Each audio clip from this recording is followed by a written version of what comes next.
akka mootii kinniisaa keessa mootiin galee jennaan akkumattu warri gad hafe tuutii kinniisaa kuniin bittinnaawaa gargarii jechuun faffacawaa achiin duba tokkummaa dhabaa akka jedhanii akkasitti odeessaa turanii lakkisaa namichi kunini inni mataan isaayyuu dubbatee amanee jira leenjii waraana hoggansa waraana ajaja waraana tokkoleerattu waggoota 3 darban kana hin fudhannee hin hirmaannee maal jennaani jijjiiramii Itoophiyaa keessatti dhufe kunini qabsoo karaa nagaatii fi balbaltii banamtee jirti jechuudhaani hoggansa achi jiranii kan akka jaal marroofaatini akka wal dhabee dubbatee inni biyyattuu galuu akka fedhii qabu biyyattuu galaa namtichi kun akeeka mootummaa qabaa jedhanii ija hamtuun nalaalaa waan jiranii fi aninumaayyuu dhokadhe dhubbu kiyyi baasuu fi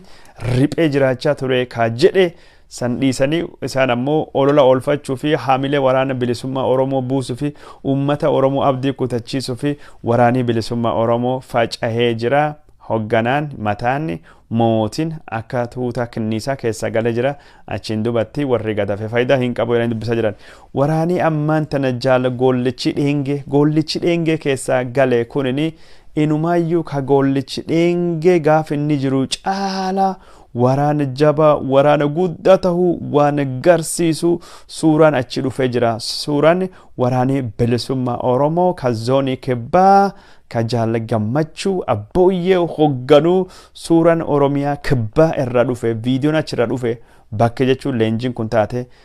waan nageenya waraanatii fi tarsimoo waraanatii fi akkasumas odeeffannoo basaasa fakkeenya ta'anii fi ammattuu maqaan hin dhaamu achirra viidiyoon dhufe waraanii bilisummaa Oromoo leenjii cimaa godhee komaandoo addaa warra koofiyaa diimaa uffatu leenjisee jira warri waraanii bilisummaa Oromoo leenjise ka koofiyaa diimaa uffataa jiranii koofiyaan isin agartani kunin warri amma isin daawwachaa jirtani kunin warra waraana Kooriyaa kaabatii miti yookaan ammoo Republican Guard Abiy Ahmediti miti yookaan ammoo waraana Isaayyaas Afwerqii waraana China miti waraana Kim Jong Un ka Kooriyaa kaabaa sani ka miidiyaa biyyoota dhihaa irrattu inni itti nama sodaachisu waraan sun osoo hin taane wanni amma isin argaa jirtani kunni Oromiyaa keessatti waraani bilisummaa Oromoo akkanattu komaandoo adda warra koofiyaa kalloota diimaa godhatu warra mallayyo diimaa godhatu ka komaandoo Isaayyaas Afwerqii Abiy eeguu fi ergee fi jedhame gaafa Abiy Ahmed jechuun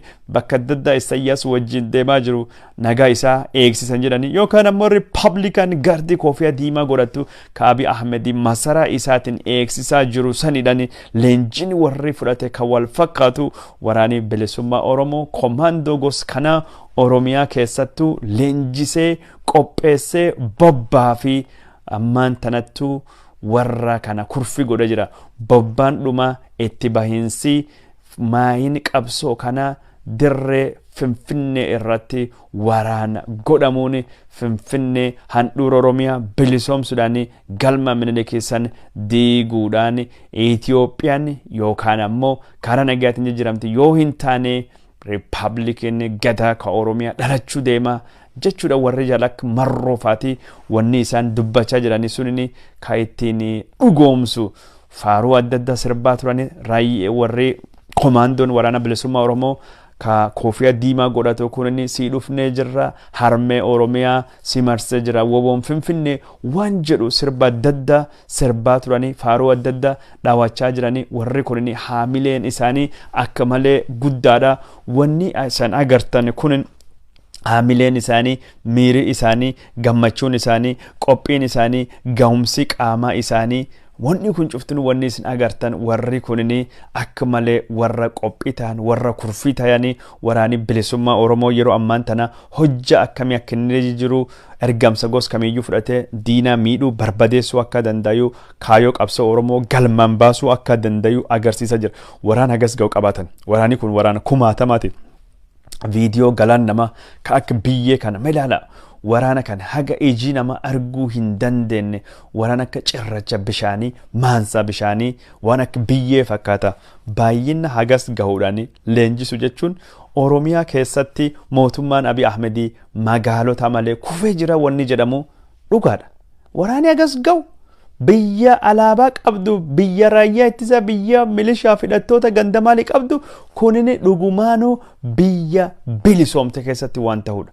Waraani bilisummaa Oromoo jaalattanis jibbitanii amantanii amanuu baattanii bakki kan akka hin arguutti jiru bakki kunini bilisoomtee jirti. Bakki kun bilisa baatee jirti. Argitanii miira namaa hafuura namaa bilisummaan haleellaa waan takka haleellaa lafa haleellaa xayyaara haleellaa misaayilii meeshaa gurguddaa waan takka odoo hin sodaanne waraanii hagas bahee ummatii hagas bahee sirbanii diida balla guddaa bakki dahoo gaaraa dhokataa yookaan ammoo hallayyaa yookaan bakka akkasuma diida guddaa keessatti qoma dhaawatanii gabbayanii alaabaa Oromoo akkasitti qabatanii qophii gos kanaatiin faaruu gos kanaa godhaa akkasitti deemuun mootummaan Abiy Ahmedii dhugumaanu Oromiyaan harka akka baatee jirtu Oromiyaa qabachuu akka hin jirre Oromoon harki isaa akka hin jirre agarsiisa. Waraanii kuno waraan Kim Jong Un ka Kooriyaa kaaba fakkaatu kunini komaandoo addaa ka waraana bilisummaa Oromoo ka ergamsa kamiyyuu fudhatee galmaan baasuu fi ergamsa kamiyyuu fudhatee fiixa baasuu fi qophii tahee ka agarsiisu. Waraanii kunini hojjaan isaa qophaa'insi isaa ka qaamatii fi yaasammuu xiinsammuu isaa yoo laallee waraani kun waa hundaafiyyuu qophii jira. Komaandoon kunini haala uffata isaatii fi haala jechuun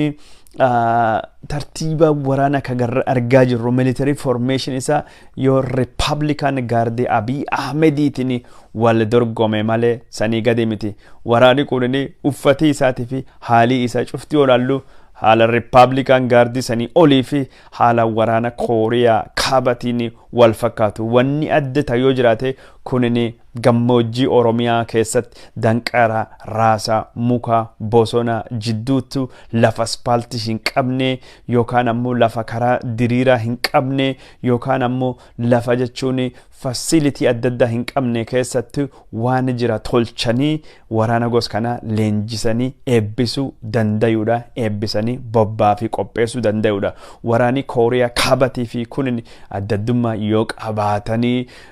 lafi isaan irrattu leenji'anii asfaaltii konkiriitii koobilistoonii karaalee sunii fi meeshaalee waraana gurguddaa misaayilinni qabatu yoo suniin adda tahee malee waan biraatiin haamileen addaa miti. Waraana Abiy Ahmediitii fi kanallee wanni adda baasu meeshaa gurguddaa Abiy Ahmedii maallaqa Itoophiyaa ka ummatii baasuu fi liqeen argamuuni irratti dhangalaasee waan sun godhachuu malee har'a waraanii Abiy Ahmedii ka jechuun WBON booji'amu ka warra Tigraayitiin booji'amu raayyaan isaa ka bakka hundatu ummata saamee gudeedu naamusaan taanan qophiin taanan gootummaan taanan jannummaan taanan waa takkallee warra kanattu waan dhiyaatu hin fakkaatu. Waraanii ammaan tan agartan ka waraana bilisummaa Oromoo kunini namni akka biyyee fakkaatu cirracha bishaanii fakkaatu kunini maansii namaa kunini galaanii namaa kunini dambalii namaa kunini kaayoo qabsoo Oromoo irratti hoggansa cimaa hoggansa jechuun gollichi dheengee waa jechuun raga bahee fi sunini naamusaan wal jala deemee lafa qabate bulchiinsa irratti dhaabee karaalee jijjiiranii cufaayyuu cufee jennaan mootummaa Abiy Ahmedii guddoo raasuu dandaya guddoo onkuruu dandaya jedhamee akkasitti dubbatamaa jira. Qeerroo fi qarreen Oromoo waggoota 5 durattu jijjiira wagga 3 durattu dhufe gaafa karaa bayanii qabsoo karaa nagaa jedhanii harka isaanii wal qaxxaamursuudhaanii odoo ulee hin qabatini odoo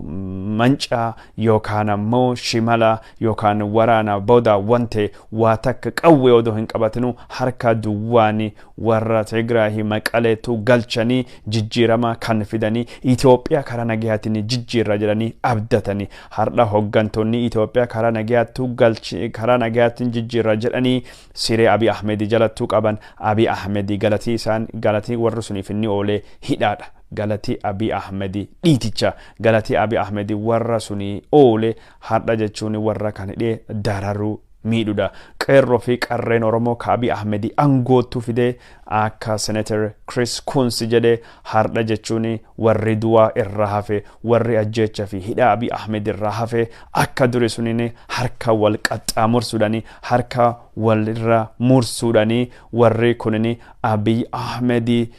fi karaa nagayaatiin mormii dhiyeessuu osoo hin taane hafteeni warra Abiy Ahmed aangootti fide ka Abiy Ahmed galata warra dhowwatee ijjeese Abiy Ahmed warra kana fixee Abiy Ahmed warra kan mari'atu naqee hambaa warra suni har'a jechuuni